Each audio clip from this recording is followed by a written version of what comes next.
Проект Кръгова икономика, норвежка подкрепа за зелени иновации, финансиран от Норвежкия финансов механизъм. Палатата в Стара Загора, съвместно с норвежкия партньор PR-IOS, организира бизнес визита в периода 25-28 октомври 2023 година на 10 български фирми в област Трøndelag, Норвегия, за обмен на опит на бизнес модели на кръгова икономика. Първата посетена компания беше Norske Skjønn, една от най-големите фабрики за вестникарска хартия в Европа, основана през 1962 година. Обслужвайки клиенти по цял свят, фабриката разполага със собствени пристанищни съоръжения. Цялата дървесина, използвана в производството, идва от устойчиво горско стопанство. Стандартите на фабриката за устойчиво управление на горите са разработени съвместно от водещи екологични организации, асоциации на собственици на гори и представители на хартиената индустрия. Работи се непрекъснато за намаляване на емисиите. Заедно с други международни компании са поели ангажимент да гарантират, че индустрията допринася за процеса на въвеждане на глобална, дългосрочна, пазарно балансирана рамка за намаляване на емисиите. Жизненият цикъл на техния продукт предоставя уникални възможности за ограничаване на изменението на климата. Устойчиво управляваните гори абсорбират въглеродния диоксид от атмосферата и го съхраняват като въглерод в дървесината. Този въглерод се съхранява допълнително в техните продукти, които могат да бъдат рециклирани многократно и в края на жизнения си цикъл да бъдат използвани за генериране на биоенергия. Групата Norske Skjønn си е поставила амбициозни цели за развитие на неутрално въглеродно общество до 2050 година. Това прави намаляването на емисиите на парникови газове ключова част на бизнес стратегията им. Работят за оптимизиране на процесите към устойчивост на суровините и енергията, както и за намаляване на отпадъците и емисиите от производството. За да се осигури устойчиво производство, проучват нови възможности за употреба на възобновяеми суровини, като дърво и чиста вода.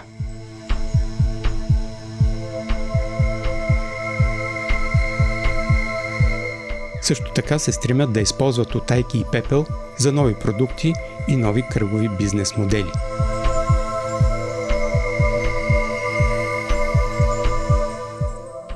Във фабриката имат отдел за развитие на проучвания за подобряване на производителността, намиране на нови бъдещи възможности за използване на страничните потоци, съдържащи хранителни вещества, органични отпадъци и енергия.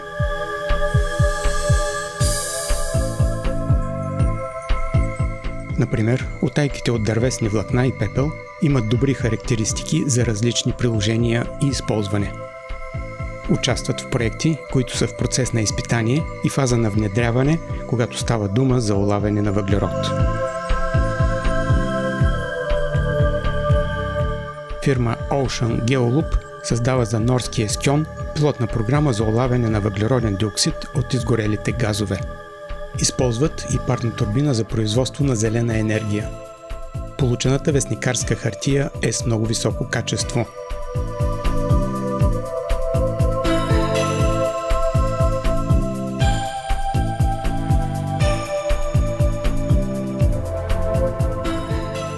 Основната цел – нулева пепел за депониране до 2030 година, чрез намиране на нова употреба на пепелта в бетонови и циментови продукти. Друга устойчива цел на компанията е да спестят до 2025 година 40 гигаватт часа електроенергия чрез използване на топлата изпускателна вода.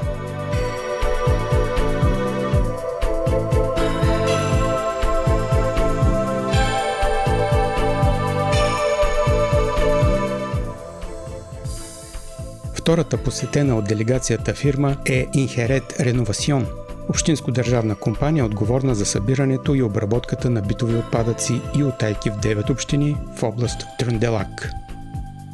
Фирмата предлага на гражданите и фирмите ефективни услуги за изхвърляне на отпадъци с високо ниво на обслужване. С напредничева технология, експертиза и фокус върху околната среда, те решават задачите на общините в областта на третирането, рециклирането и повторната употреба на отпадъците. Компанията разполага с станции за рециклиране, съоръжения за сепарация на отпадъците по видове, депо за нерециклируеми отпадъци, администрация и магазини за рециклирани продукти, предлагащи всичко от мебели до домашни аксесуари с изключение на дрехи. Целите на компанията за ефективност до 2025 година са удовлетвореност на клиента. 80% от гражданите трябва да се чувстват като активни участници в кръговата икономика, като подкрепят схемите за разделно събиране и оползотворяване на отпадъците. Устойчива околна среда. Стремят се към достигане на 55% рециклиране на отпадъците, които събират, и използването им като суровини в други индустрии. Като абонат на фирмата можете да сортирате до 5 вида отпадъци в собствените си контейнери или торби в домовете: хартиени отпадъци, картони хартия, остатъчни отпадъци, стъклени и метални опаковки и пластмасови опаковки. Предлагат на клиентите си ръководства и инструкции за сортиране на отпадъците. Фирмата е обособила определени места с подземни контейнери за отпадъци, където действителното събиране е под земята. Участниците от България споделиха за различните условия за разделно събиране в България. В Норвегия имат повече нива на рециклиране. В България няма много обособени места за разделно събиране на отпадъци. В Норвегия много от хората идват сами в станциите за сепариране. Има отделно обособени места за градински отпадъци. Има и места за предаване на дървесина и отделно за импрегнирано дърво. Всички опасни отпадъци, доставени от фирми, трябва да бъдат декларирани.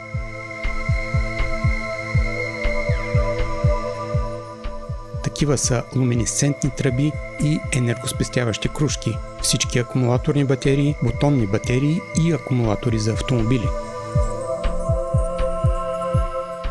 Бутилки от спрей с различно предназначение. Автомобилни продукти като охлаждаща течност, антифриз, течности за измиване, продукти за грижа за автомобила, масло, маслен филтър, бензинови филтри. Всички събрани отпадъци се изпращат до различни фирми за последващо оползотворяване.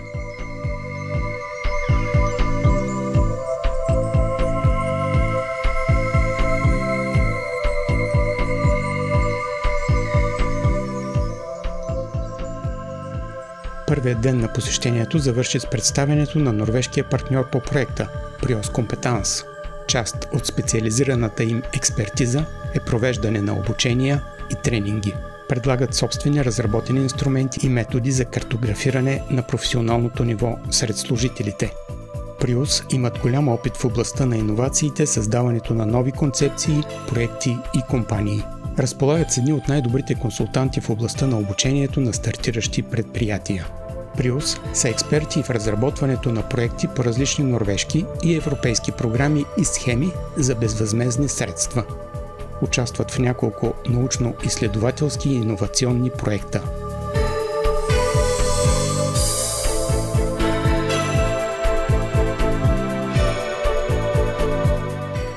Ретура IR е фирма за управление на отпадъците, рециклиране, транспорт и картографиране на околната среда за бизнеса в региона.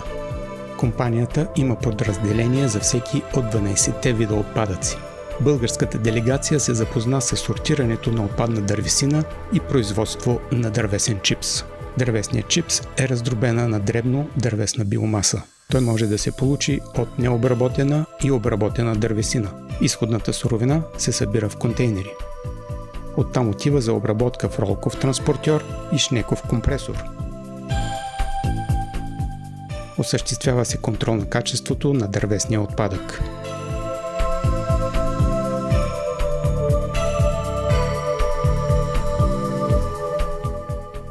Гвоздиите и други метални части се отделят с магнити. Горивните стърготини се доставят в насипно състояние до енергийните централи. Там се използват за енергийно производство, за централно отопление, пара за производство на електроенергия или технологична пара. Гвоздиите и другите отпадъци също отиват за рециклиране. Екопро е модерно и перспективно съоръжение. То преработва органичните отпадъци в биогаз и биотор. В процеса хранителните отпадъци се хигиенизират и се постига 100% инфекциозна бариера. Допълнително отпадъците се отвеждат в биореактор. Там се генерира газ метан. В дъщерното дружество Екогаз АС биогазът повишава качеството си. Така става приложим в превозните средства. Биогазът замества годишно около 3 милиона литра дизел. Остатъчният продукт се добавя в селското стопанство като хранителен биотор. По този начин EcoPro връща всички органични отпадъци в екологичния цикъл и допринася за устойчивото производство на храни. Собствениците на EcoPro мислят дългосрочно. Те са инвестирали 180 милиона норвежки крони в високотехнологична затворена инсталация за биогаз. EcoPro е доказателство, че норвежките общини могат да работят заедно за устойчиви решения. Българската делегация имаше уникалната възможност да посети третия по големина индустриален парк в Норвегия. Сивак е ресурсен клъстер и обединява различни предприятия с обща мисия – разработване на нови вериги в кръговата икономика. Ресурсният клъстер има членове събрани около обща цел – създаване на нови кръгови икономически вериги за добавяне на стойност, които спомагат за растежа на техните членове въз основа на рециклирани ресурси и нови технологии. В Сивак фирмите имат възможност да работят в сътрудничество с компании и участници в устойчиви иновации. Компаниите в клъстера укрепват в съответствие с глобалните иновационни тенденции. VIP Сантере Нарис Парк е част от индустриалния парк Вердал VIP Сантере Нарис Парк, който притежава и отдава под наем две индустриални халета. Освен това, компанията притежава 60 000 квадратни метра земя, която отдава под наем при дългосрочни договори. VIP Сантере Нарис Парк притежава образователен център и лаборатория за роботи. Тяхната цел е да направят роботиката достъпна за всеки бизнес, независимо от размера или типа индустрия. В иновационния демонстрационен център българските представители на малки и средни предприятия имаха уникалната възможност да видят прототип на робот за заваряване на големи конструкции. Обменът на опит приключи със среща на българските фирми с норвежката Proneo. Proneo е основана през 2007 година чрез сливане на две водещи иновационни компании в Централна Норвегия. Днес Proneo е една от най-големите иновационни компании в страната. Подкрепя иновационния дневен ред и икономическите дейности в региона.